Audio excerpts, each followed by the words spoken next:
அனைவருக்கும் அன்பான வணக்கம். நீங்கள் கேட்டுக்கொண்டிருப்பது கதையலை. வாசிப்பவர் ஹேமலதா ஜெகநாத். அமரர் கல்கி எழுதிய சிவகாமியின் சபதம் பாகம் 3 அத்தியாயம் 13 ராஜோபச்சாரம். வாதாபி சக்கரவர்த்தி காஞ்சிக்கு விஜயம் செய்ததிலிருந்து 7 தினங்கள் ஒரே திருவிழா கொண்டாட்டமாய் இருந்தது. ஒவ்வொரு நாளும் நகரின் ஒவ்வொரு பகுதிக்கு 2 சக்கரவர்த்திகளும் விஜயம் செய்தார்கள். தினம் ஒரு கோவிலுக்கு சென்றார்கள். ஒரு நாள் காஞ்சியின் கல்விக் கழகங்களையெல்லாம் பார்வையிட்டார்கள். ஒரு நாள் சிற்பக்கலை மண்டபங்களையும் சித்திரசாலைகளையும் பார்த்தார்கள்.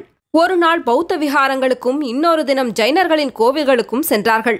ஒரு நாள் 2 சக்கரவர்த்திகளும் பட்டத்து யானை மீது அம்பாரியில் அமர்ந்து நகர் முழுவதும் பவனி வந்தார்கள். பழக பழக 2 சக்கரவர்த்திகளுக்குள்ளேயும் சிநேகம் முதிர்ந்து வந்ததாக தோன்றியது. இந்த சிநேகத்தின் பயனாக வருங்காலத்தில் 2 சாம்ராஜ்யங்களும் பெருநன்மை அடையப் போகின்றன என்று மகேந்திர பல்லவர் எதிர்பார்த்ததுடன் அதை புலிகேசியிடமும் தெரியப்படுத்தினார்.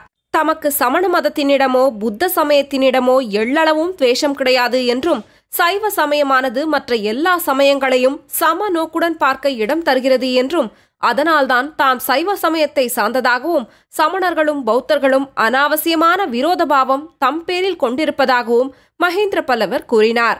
புலிகேசி தமக்கும் தீவிர மதப்பற்றோ மதத்வேஷமோ கிடையாது என்றும் ராஜீய காரணங்களை முன்னிட்டே சமண முனிவர்களுக்கு அதிகமாக இடம் கொடுத்து வந்ததாகவும் தெரிவித்தார். சமய போதனையில் ஈடுபட்ட குருமார்கள் ராஜீய விஷயங்களில் தலையிடவே கூடாது என்றும் தலையிடுவதால் அவர்களுக்கும் சமயத்துக்கும் நாட்டுக்குமே தீமைதான் என்றும் மகேந்திரர் கூறினார். அதை வாதாபி சக்கரவர்த்தியும் ஒப்புக்கொண்டார். மகேந்திர பல்லவர், உண்மையான சமய பக்தியுள்ள மகான்களாயிருந்தால் ராஜாங்க விஷயங்களில் தலையிடமாட்டார்கள் என்று சொல்லி திருநாவுக்கரசு பெருமானுடைய வாழ்க்கை உதாரணத்தை எடுத்து காட்டினார். அந்த மகானை தாம் பார்க்க முடியுமா என்று புலிகேசி கேட்டதற்கு, யுத்த குழப்பங்களின் போது அந்த பெரியார் இங்கே இருக்க வேண்டாம் என்று நானே அவரை தீர்த்த யாத்திரைக்கு அனுப்பிவிட்டேன். இப்போது எங்கே இருக்கிறார் என்று தெரியவில்லை என்று மகேந்திரர் தெரிவித்தார். புலிகேசி அப்போது, பல்லவ நாட்டு மகா சிற்பியை கூட நான் பார்க்க முடியாதோ என்று கேட்க மகேந்திர பல்லவர், யாரை சொல்கிறீர்கள் என்று கேட்டார். ஆயனர் என்பவரைத்தான் என்றார் புலிகேசி. அவரை பற்றி உங்களுக்கு எப்படி தெரியும் என்று மிக்க வியப்புடன் மகேந்திர பல்லவர் கேட்டார். காட்டின் மத்தியில் உள்ள சிற்ப வீட்டை ஒரு நாள் நான் பார்த்தேன். அதனுள் உயிருள்ள பிராணி எதுவும் இல்லை. ஆனால் உயிர் சிலைகள் பல இருந்தன. அதிலும் வெகு வெகு அற்புதமான நடனச் சிலைகள் பல இருந்தன. அப்புறம் விசாரித்தேன். அந்த வீட்டில் ஆயனர் என்னும் மகா சிற்பியும் நாட்டிய கலையில் வல்ல அவருடைய மகளும் வசித்ததாகவும் கோட்டை முற்றுகை காரணமாக அவர்கள் எங்கேயோ போய்விட்டதாகவும் தெரிந்தது. அவர்கள் தற்போது இருக்குமிடமும் தங்களுக்கு தெரியாதோ என்று வாதாபி சக்கரவர்த்தி கேட்டார். அவர்கள் இருக்குமிடமும் தெரியும். அவர்களை அழைத்து வர ஆளும் அனுப்பியிருக்கிறேன். நாளை கூடும் மகாசபைக்கு அவர்கள் வந்தாலும் வருவார்கள் என்றார் காஞ்சி சக்கரவர்த்தி. அதை கேட்ட புலிகேசி மிக்க உற்சாகமடைந்தவராக காணப்பட்டார். வாதாபி சக்கரவர்த்தி காஞ்சி நகருக்குள் பிரவேசித்த 8ஆம் நாள் அவருக்கு பிரிவு உபச்சாரம் நடத்துவதற்காக காஞ்சியின் பிரதான சபா மண்டபத்தில் பெரிய சபை கூடியது. அந்த மகா சபையில் பல்லவ சாம்ராஜ்யத்தின் மந்திரிகள், அமைச்சர்கள், தளபதிகள், மண்டல தலைவர்கள், கோட்டத் தலைவர்கள், நகரத் தலைவர்கள், வர்த்தக செல்வர்கள் முதலியோர் வீற்றிருந்தனர். இன்னும் சைவ வைஷ்ணவ சமய குருமார்கள், வடமொழி வித்வான்கள், தமிழ்மொழி புலவர்கள், 2 பாஷைகளிலும் கவிப்பாடத் தெரிந்தவர்கள், சங்கீத வித்வான்கள், சிற்பிகள், சித்திரக்காரர்கள் முதலியோரும் வரிசை கிரமமாக வீற்றிருந்தார்கள். மேலே கூறப்பட்ட கூட்டத்தாருக்குள் பிரமுகர்கள் வாதாபி சக்கரவர்த்திக்கு அறிமுகம் செய்து வைக்கப்பட்டார்கள். வடமொழி, தென்மொழி ஆகிய 2 மொழிகளிலும் வல்ல புலவர்கள் அந்த மகத்தான சந்தர்ப்பத்திற்கு ஏற்ப கவிதைகளை புனைந்து பாடினார்கள். 2 சக்கரவர்த்திகளில் எவரையும் தாழ்த்தாமலும் ஒருவரையும் அதிகமாக உயர்த்தாமலும் சமமான புகழுரைகளை நிறைத்து புலவர்கள் பாடிய கவிகள் அவர்களுடைய கவித்திறத்தை காட்டிலும் அவர்களுடைய லௌகீக ஞானத்துக்கே சிறந்த உதாரணங்களாய் இருந்தன. பிறகு சாம்ராஜ்யத்தின் சங்கீத வித்வான்கள் தங்களுடைய வித்வத்தை காட்டினார்கள். மகேந்திர பல்லவரால் புதிதாக அமைக்கப்பட்ட 7 நரம்புகள் உடைய பரிவாதினி என்னும் வீணையை புலிகேசி பரிசீலனை செய்து மிகவும் மகிழ்ந்தார். இவ்வாறு நேரம் போய்கொண்டே இருந்தது. ஆனாலும் மகேந்திர பல்லவர், வாதாபி சக்கரவர்த்தி இருவருமே கொஞ்சம் மன அமைதியின்றி பரபரப்பு உள்ளவர்களாக காணப்பட்டார்கள். மகேந்திர பல்லவரின் கண்கள் அடிக்கடி சபா மண்டபத்தின் வெளிவாசற் பக்கத்தை நோக்கிக் கொண்டிருந்தன. கடைசியாக அவர் உற்சாகமான குரலில், அதோ வந்துவிட்டார்கள் என்று கூறிய போது பக்கத்திலிருந்த வாதாபி சக்கரவர்த்தி, யார், ஆயனரும் அவர் மகளும் தானே என்று வினவினார். அப்போது உண்மையாகவே அச்சபா மண்டபத்தின் வெளிவாசல் வழியாக ஆயனரும் சிவகாமியும் உள்ளே பிரவேசித்துக் கொண்டிருந்தார்கள். வாசற்படியை தாண்டும் போது சிவகாமியின் கால் வாசற்படியில் இடறிற்று. ஆஹா, இது என்ன அபசகுனம் என்று எண்ணமிட்டுக் கொண்டே சிவகாமி மானின் நடைபெற்ற மயிலை போல சபா மண்டபத்திற்குள் பிரவேசித்தாள். அத்தியாயம் 14. வாழி நீ மயிலே. ஆயனரும் சிவகாமியும் அந்த விஸ்தாரமான சபா மண்டபத்துக்குள் பிரவேசித்த போது மண்டபத்தில் வீற்றிருந்தவர்கள் அத்தனை பேருடைய கண்களும் அவர்கள் மீது சென்றன. அளவில்லா வியப்பும் குதூகலமும் ஆவலும் அந்த 2000 கண்களிலேயும் ததும்பின.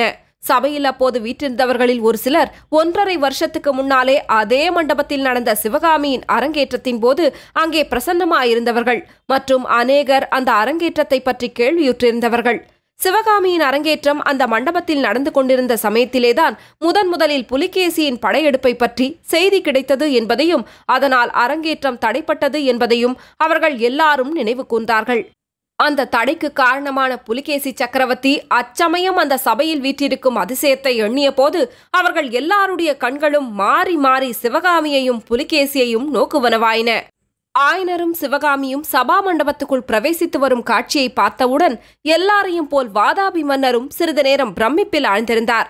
அஜந்தா மலையின் ஆழ்ந்த குகைக்குள்ளே அவர் கண்டிருந்த அற்புத வர்ணச்சித்திர உருவங்களில் ஒன்றுதான் உயிர் பெற்று எழுந்து தம் கண்முன்னால் நடந்து வருகிறதோ என்று அவருக்கு தோன்றிற்று. சௌந்தரியவதிகளான எத்தனையோ பெண்களை அவர் பார்த்ததுண்டு. ஆனால் இம்மாதிரி நடையழகு வாய்ந்த பெண்களை பார்த்தது கிடையாது. சிவகாமி நடந்து வந்தபோது அவளுடைய பாதங்கள் பூமியில் பட்டனவோ படவில்லையோ என்று தெரியாதபடி நடந்தாள். சங்கீத கலையின் உயிர் தத்துவத்தை உணர்ந்து புலவன் பாடும்போது இசை எப்படி ஒவ்வொரு ஸ்வரமும் தனித்தனியாகவும் அதே சமயத்தில் ஒன்றோடு ஒன்று இழைந்தும் கேட்கப்படுகிறதோ அதுபோல் சிவகாமி நடந்தபோது அவள் அடிகள் எடுத்து வைக்கிறாளோ அல்லது பூமிதான் அவளுடைய பாதங்களுக்கு கீழே நழுவிச் சென்று கொண்டிருக்கிறதோ என்று தோன்றியது. சபா மண்டபத்திலிருந்த அத்தனை பேருடைய கண்களுக்கும் சிந்தனைக்கும் வேலை கொடுத்து கொண்டு பிரவேசித்த சிவகாமியோ அவ்விதம் எல்லோருடைய கவனத்துக்கும் கண்ணோக்குக்கும் தான் ஆளாகி இருப்பதை உணர்ந்ததாக தெரியவில்லை. உயர்குலத்து பெண்டிற்குரிய இயற்கையான நாணத்தினால் சிறிதளவு தலை குனிந்த வண்ணம் அவள் நடந்து வந்தாள். அவளுடைய உள்ளத்தில் அல்லும் பகலும் குடிக்கொண்டிருந்த கம்பீர முகத்துக்குரியவர் அந்த சபையில் எங்கே இருக்கிறார் என்று தெரிந்து கொள்ள அவளுக்கு அளவற்ற ஆவல் இருந்தது. எனினும் அந்த ஆவலை பெருமுயற்சி செய்து அவள் அடக்கிக் கொண்டு இயல்பாக எதிரே பார்த்து கொண்டு நடந்தாள். 2 சக்கரவர்த்திகளும் வீற்றிருந்த இடத்துக்கு அருகில் வந்ததும் ஆயனர் கும்பிட்டு நிற்க சிவகாமி நமஸ்கரித்து நின்றாள். மகேந்திர பல்லவர், ஆயனரே, உமது புதல்வி சிவகாமியின் நாட்டிய கலைத்திறமையின் புகழானது நெடுந்தூரத்துக்கு நெடுந்தூரம் பரவி வாதாபி சக்கரவர்த்தியின் காது வரையில் எட்டியிருக்கிறது. இதோ இன்று நமது அருமை சிநேகிதராக வீற்றிருக்கும் சத்யாஸ்ரய புலிகேசி மன்னர் சிவகாமியின் நடனத்தை பார்க்க விரும்புகிறார். அதற்காகவே உங்களை இவ்வளவு அவசரமாக கூட்டி வரச் செய்தேன். சிவகாமியினால் இப்போது உடனே நடனமாட முடியுமா? உம்முடைய விருப்பம் என்ன என்று வினவிய போது ஆயனர், மகாபிரபு, தங்களுடைய கட்டளை எதுவோ அதுதான் என்னுடைய விருப்பம். சிவகாமிக்கு அவளுடைய கலைத்திறமையை காட்டுவதற்கு இதை காட்டிலும் சிறந்த சபையும் சந்தர்ப்பமும் எங்கே கிடைக்கப் போகிறது? 2 மாபெரும் சக்கரவர்த்திகளும் 2 சூரியர்களைப் போலவும் 2 தேவேந்திரர்களைப் போலவும் ஏக காலத்தில் கூடியிருக்கிறீர்கள் என்று சொல்லிவிட்டு சிவகாமியை நோக்கினார். முதலில் மகேந்திர பல்லவர் பேசிய போது சிவகாமி சிறிது தலை நிமிர்ந்து அரைக்கண்ணால் வாதாபி சக்கரவர்த்தியை பார்த்தாள். பிறகு அவளுடைய கண்கள் கட்டுக்காவல்களை உடைத்துக்கொண்டு 2 சக்கரவர்த்திகளின் சிம்மாசனங்களையும் சுற்றி சிறிது தூரத்துக்கு வட்டமிட்டன. ஆனால் அவை அடைந்தது ஏமாற்றந்தான். சிவகாமியின் கண்கள் தேடிய வீர சௌந்தரிய வதனம் அங்கே தென்படவில்லை. அவரெங்கே? ஏன் சக்கரவர்த்திக்கு அருகில் அவர் காணப்படவில்லை என்று அவளுடைய உள்ளம் பதைத்தது.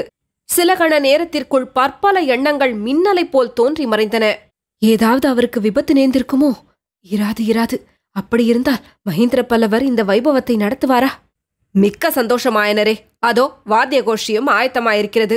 உங்களுக்காகவே இந்த சபையை இவ்வளவு நேரம் வளர்த்தி கொண்டிருந்தோம் என்றார் மகேந்திர பல்லவர். சிவகாமி தான் நின்ற இடத்திலிருந்து நடன வட்டத்துக்கு போக திரும்பிய போது மீண்டும் அவளுடைய கண்கள் ஒருமுறை சுற்றி சுழன்றன. அப்போது அவளுடைய பார்வை தற்செயலாக புலிகேசியின் முகத்தில் விழுந்தது. வெறித்து நோக்கிய புலிகேசியின் கொடும் கண்களை சந்தித்த போது திடீரென்று வீசிய வாடைக்காற்றில் அடிபட்ட மல்லிகை கொடியைப் போல அவளுடைய உள்ளம் உடம்பு எல்லாம் ஜில்லிட்டு நடுங்கின. இது ஒரு வினாடி நேரம்தான். அக்காரணமாக தோன்றிய அந்த உணர்ச்சியை எப்படியோ சிவகாமி சமாளித்துக் கொண்டு நடன வட்டத்தை நோக்கி நடந்தாள். அப்போது இன்னது என்று சொல்ல முடியாத அருவமான நிழல் போன்ற ஞாபகம் ஒன்று அவளை பின்தொடர்ந்து சென்றது. நடன வட்டத்தில் சென்று நின்றதும் சிவகாமி மேற்கூறிய நிழல் ஞாபகத்தை உதறி தள்ளிவிட்டு ஆட்டத்துக்கு ஆயத்தமானாள். அப்போது அவள் தன்னடக்கத்துக்கு பங்கமில்லாமல் அந்த மகாசபையின் நாலாபுறத்திலும் கண்ணை சுழற்றி பார்த்தல் சாத்தியமாயிருந்தது. மண்டபத்தின் மேல் மச்சு மாடங்களிலே சக்கரவர்த்தினியும் மற்ற அந்தப்புறத்து மாதர்களும் விற்றிருப்பது அவள் பார்வைக்கு புலனாயிற்று. முன்னொரு நாள் அதே மண்டபத்தில் நடந்த அரங்கேற்றத்தின் போது இன்று போலவே மாமல்லரை காணாமல் முதலில் தாம் ஏமாற்றமடைந்ததும் பிற்பாடு அவர் தாய்மார்களுடன் மேல் மாடத்திலிருந்து பார்த்து கொண்டிருந்ததாக தெரியப்படுத்தியதும் நினைவு வந்தன.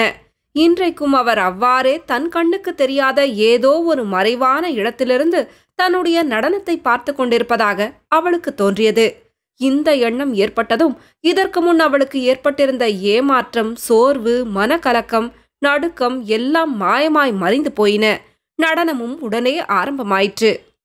நடனம் ஆரம்பமாகி சிறிது நேரத்துக்கெல்லாம் அச்சபையிலிருந்தவர்களெல்லாம் அது ஒரு ராஜசபை என்பதையும் அதில் ஒரு பெண் நடனமாடுகிறாள் என்பதையும் தாங்கள் அங்கே இருந்து அதை பார்க்கிறோம் என்பதையும் மறந்தே போனார்கள். இந்த ஜட உலகத்தையே விட்டுவிட்டு அனைவரும் ஒரு புதிய ஆனந்த கனவு உலகத்துக்கே போய்விட்டார்கள். நடனம் ஆரம்பமாகும் சமயத்தில் சிவகாமி தெளிந்த தன்னுணர்ச்சி பெற்றிருந்தாள். தன் வாழ்க்கையிலேயே அது ஒரு முக்கியமான தினம் என்றும் அன்று தான் ஆடப்போகும் நடனம் தன் வாழ்க்கையில் ஒரு முக்கிய சம்பவம் என்றும் உணர்ந்திருந்தாள். கண்ணி சிவகாமியின் உள்ளத்தில் அலைமோதிக் கொண்டிருந்த இரு பேருணர்ச்சிகளில் ஒன்று மாமல்லர் மேல் கொண்ட காதல் என்பதையும் இன்னொன்று நடனக்கலை மீது அவளுக்கிருந்த பிரேமை என்பதையும் முன்னமே பார்த்திருக்கிறோம். இப்போது இங்கே கூடியிருப்பது போன்ற ஒரு மகாசபை தனது கலைத்திறமையை காட்டுவதற்கு கிடைப்பது மிகவும் அரிது என்பதை ஆயனரைப் போல அவளும் உணர்ந்திருந்தாள். அன்றியும் சிவகாமிக்கு தன்னுடைய கலைத்திறமை முழுவதையும் அந்த சபையில் காட்ட வேண்டும் என்ற ஊக்கம் ஏற்படுவதற்கு இன்னொரு முக்கிய காரணமும் இருந்தது. மகேந்திர பல்லவர் மற்ற விஷயங்களில் எவ்வளவு கடின சித்தராயிருந்த போதிலும் கலைகளுக்கு மனம் உருகக்கூடியவர். தன் கலைத்திறமையினால் அவருடைய நன்மதிப்பை கவர வேண்டும். தான் மாமல்லரை மணந்து கொள்வதற்கு அவர் தடை சொல்லாதபடி செய்ய வேண்டும். வைர நெஞ்சமுள்ள ஒரு மகா சக்கரவர்த்தியின் மனத்தை மாற்றி தன் விருப்பத்துக்கு இணங்கும்படி செய்வதற்கு தன்னிடம் உள்ள ஒரே ஆயுதம் நடனக்கலையே அல்லவா? எனவே அன்றைக்கு தன்னுடைய நடனம் பரதநாட்டியத்தின் சரித்திரத்திலேயே ஓர் அற்புத சம்பவமாய் இருக்க வேண்டுமென்று சிவகாமி சங்கற்பம் செய்து கொண்டாள். ஆனால் இத்தகைய தன்னுணர்ச்சியெல்லாம் சிவகாமி ஆட்டத்தை தொடங்கும் வரையிலேதான் இருந்தது. ஆட்டம் ஆரம்பமாயிற்றோ இல்லையோ, இத்தனை காலமும் சிவகாமியின் உள்ளத்தில் குமுறி கொண்டிருந்த கலை உணர்ச்சியானது பொங்கி பெருகத் தொடங்கியது. சிவகாமி தான் என்னும் உணர்ச்சியற்று கலை வடிவமாகவே மாறிவிட்டாள். பின்னர் சிவகாமி நடனமாடவில்லை. நடனக்கலையானது அவளை ஆட்கொண்டு ஆட்டுவித்தது. சிவகாமியின் உள்ளமானது நாட்டிய கலையின் அம்சங்களாகிற தாளங்களையும் ஜதிகளையும் அடைவுகளையும் தீர்மானங்களையும் பற்றி எண்ணவில்லை. அந்த தாளங்கள், ஜதிகள், அடைவுகள், தீர்மானங்கள் எல்லாம் அவை அந்தந்த இடத்தில் ஓடி வந்து சிவகாமிக்கு சேவை செய்தன. சிவகாமியின் உள்ளம் ஆனந்த வெளியிலே மிதந்து கொண்டிருந்தது. அவளுடைய தேகமோ எல்லையற்ற ஆனந்த வெள்ளத்திலே அனாயாசமாக மிதந்து கொண்டிருந்தது. பார்த்து கொண்டிருந்த சபையோர்களும் ஆனந்த சாகரத்தில் மிதக்கலாயினர். பரதநாட்டிய வினிகையில் முதற் பகுதியான நிறுத்தம் முடிவடைந்த போதுதான் சபையோர் தாங்கள் சஞ்சரித்த ஆனந்த கனவு லோகத்திலிருந்து பூவுலகத்துக்கு வந்தனர். அப்போது சபையின் நானாபுறங்களிலிருந்தும் பிரமாதமான கரகோஷம் எழுந்தது. அவ்விதம் கரகோஷம் செய்து தங்கள் மகிழ்ச்சியை தெரிவித்தவர்கள் இரு சக்கரவர்த்திகளும் கூடத்தான். நடனம் ஆரம்பிப்பதற்கு முன்னால் சிவகாமியும் ஆயனரும் மகேந்திர சக்கரவர்த்தியிடம் கட்டளை பெற்றுக்கொண்டு நடன வட்டத்தை நோக்கிச் சென்று கொண்டிருந்த போது வாதாபி மன்னர் மகேந்திர பல்லவரை பார்த்து, இதென்ன, இவர்களுக்கு இவ்வளவு மரியாதை செய்கிறீர்களே? எங்கள் நாட்டிலே சாட்டையினால் அடித்து நடனமாடச் சொல்வோம் என்றார். சத்யாஸ்ரயா, எங்கள் நாட்டில் அப்படியில்லை. இங்கே கலைகளுக்கும் கலைஞர்களுக்கும் நாங்கள் மிக்க மரியாதை செய்கிறோம். ராஜ்யமாளும் மன்னர்களையும் சக்கரவர்த்திகளையும் போலவே கலை உலகிலும் இங்கே அரசர்களும் சக்கரவர்த்திகளும் உண்டு. சிற்ப சக்கரவர்த்தி, கவி சக்கரவர்த்தி என்ற பட்டங்கள் அளிக்கிறோம். ஆயனர் சிற்ப சக்கரவர்த்தி என்ற பட்டம் பெற்றவர். ராஜ்யமாளும் சக்கரவர்த்திகளுக்கு செய்யும் மரியாதையை மக்கள் இவருக்கும் செய்கிறார்கள் என்றார். அழகாய்த்தான் இருக்கிறது உங்கள் நாட்டின் வழக்கம் என்று பரிகசித்தார் வாதாபி மன்னர். சிவகாமியின் நிறுத்தம் முடிந்தவுடனே வாதாபி சக்கரவர்த்தியும் மற்றவர்களைப் போல் கரகோஷத்தில் ஈடுபட்டதைக் கண்ட மகேந்திர பல்லவர், இப்போது என்ன சொல்கிறீர்கள்? கலைஞர்களுக்கு மரியாதை செய்வது பற்றி உங்களுடைய அபிப்பிராயத்தை மாற்றிக்கொண்டீர்களா என்று கேட்டார். நடனம் அற்புதமாய்த்தான் இருந்தது. இம்மாதிரி நான் பார்த்ததே இல்லை. ஆனாலும் என்று கூறி இடையில் நிறுத்திவிட்டு புலிகேசி ஏதோ யோசனையில் ஆழ்ந்தார். அன்று அபிநயத்துக்கு சிவகாமி முதன்முதலாக எடுத்துக்கொண்ட பாடல் செந்தமிழ் நாட்டின் ஆதி தேவதையான வேலனை பற்றியது. இந்த காலத்தில் ஆனந்த பைரவி என்று வழங்கும் பழமையான ராகத்தில் நடனத்துக்கும் அபிநயத்துக்கும் ஏற்ற தாளத்துடன் அமைந்த பாடல் பின்வருமாறு: மறவேன் மறவேன் என்று வேலின் மேல் ஆணையிட்ட மன்னரும் மறப்பாரோ நீலமயிலே, உருகி உருகி உள்ளம் அவரை நினைவதையும் உயிரும் கரைவதையும் அறியாரோ மயிலே. அன்பர் வரவு நோக்கி இங்குதான் காத்திருக்க அன்னநடை பயில்வாயோ வண்ண மயிலே. பெம்மான் உன்மேலே வரும் பெருமிதம் தலைக்கேறி பாதையை மறந்தாயோ பேதை மயிலே. வன்மம் மனத்தில் கொண்டு வஞ்சம் தீர்க்க நினைந்து வழியில் உறங்கினாயோ வாழினி மயிலே. தன்னிகரில்லாதான் தனையற்பால் மையல் கொண்ட மங்கை மீதிறங்காயோ தங்க மயிலே. சொன்னாலும் நீ அறியாய் சொந்த அறிவுமில்லாய் உன்னை நொந்தாவதென்ன வன்கண் மயிலே. மண்ணும் கரிபரிகள் புவியில் பல இருக்க உன்னை ஊர்தியாய் கொண்டோர் தன்னையே நோக வேணும். மறவேன் மறவேன் என்று வேலின் மேல் ஆணையிட்ட மன்னரும் மறப்பாரோ நீலமயிலே. தொடரும். கதையலை உங்களுக்கு பிடிச்சிருந்ததுன்னா உங்க நண்பர்களோடும் உறவினர்களோடும் பகிர்ந்துக்கோங்க. நன்றி.